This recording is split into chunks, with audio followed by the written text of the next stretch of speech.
Assalamualaikum warahmatullahi wabarakatuh. Anak-anakku semua, selamat berjumpa kembali dalam kelas sejarah 12 IPS peminatan sejarah peminatan. Gimana kabar kalian? Baik. Sudah sarapan belum nih? Oke, pada pertemuan kali ini Bapak akan bahas masalah perkembangan iptek dan globalisasi. Dan mungkin karena Bapak kurang sehat pada hari ini, nanti Bapak akan berikan pengantar saja. Yang lain kalian bisa baca sendiri slide demi slide yang ada di tampilan ini.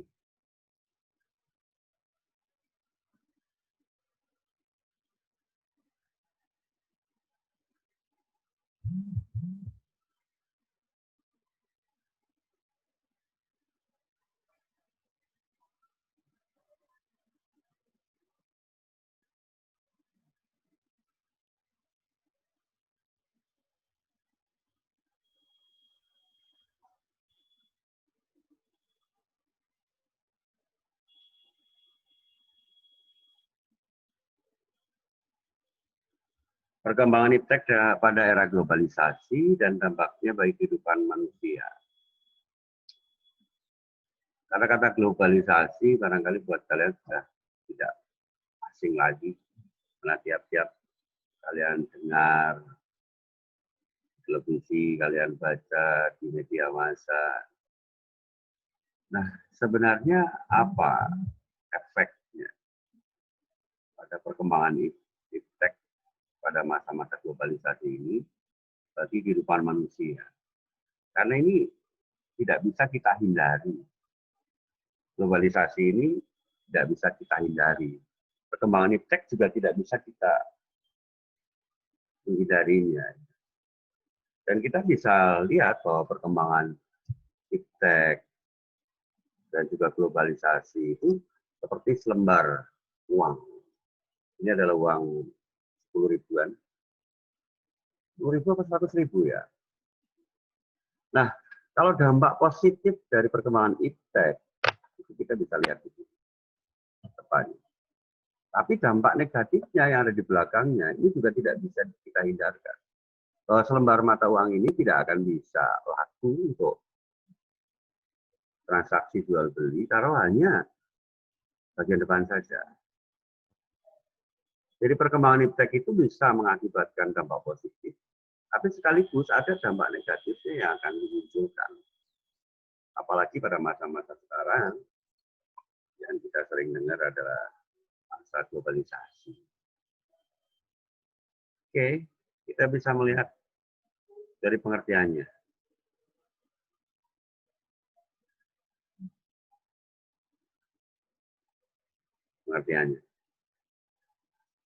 Globalisasi menurut Kamus Besar Bahasa Indonesia diartikan sebagai proses masuknya ke ruang lingkup dunia.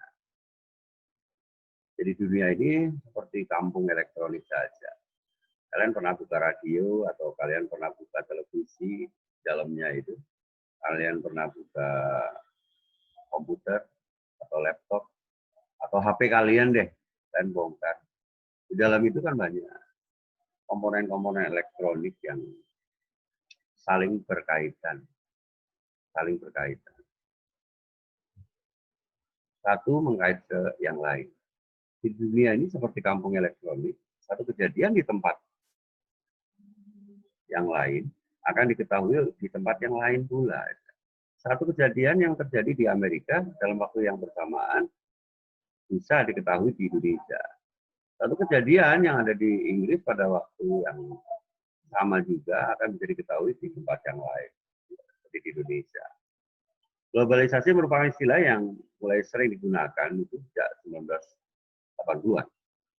Dan globalisasi adalah sebuah ketergantungan antar masyarakat dunia dalam hal budaya, ekonomi, interaksi tanpa dihalangi oleh batas-batas negara atau geografis.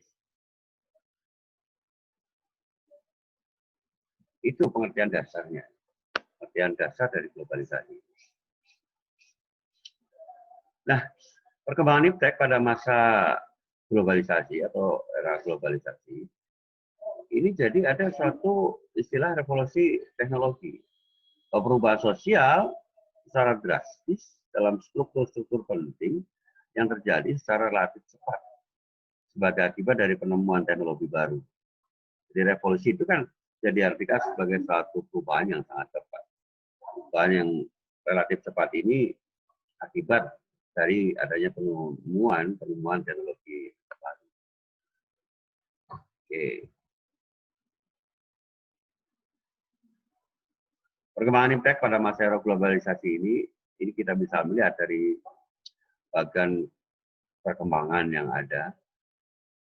Kita lihat pada masa lampau di Asia Barat ada sistem pertanian di Mesopotamia. Bahwa di Mesopotamia pada masa modern bisa kita lihat bukti-buktinya bahwa Mesopotamia itu memiliki perkembangan teknologi pertanian yang sangat hebat pada masanya. Padahal masa sebelum Masehi. Mesopotamia itu ada di daerah Asia Barat. Meso artinya tengah. Tamia itu artinya kota. Kota di tengah dua sungai besar, yaitu Efrat dan Tigris. Kemudian ada perkembangan yang lain, mesin cetak Gutenberg, dan terjadinya Renaissance di Eropa. Ini pada masa abad pertengahan. Di masa abad pertengahan. Akhir masa abad pertengahan muncul satu gerakan yang disebut dengan gerakan Renaissance. Renaissance. Bahwa Eropa mengalami masa ke-8 dari abad 5 sampai abad 15. Jadi hampir 10 abad Eropa mengalami apa yang disebut dengan Dark Age. Abad ke-8. Kegelapan dari mana? Dari ketertinggalan peradabannya. Ketertinggalan dari sejarahnya. Ketertinggalan dari perkembangan ilmu dan teknologi. Eropa yang tadinya sangat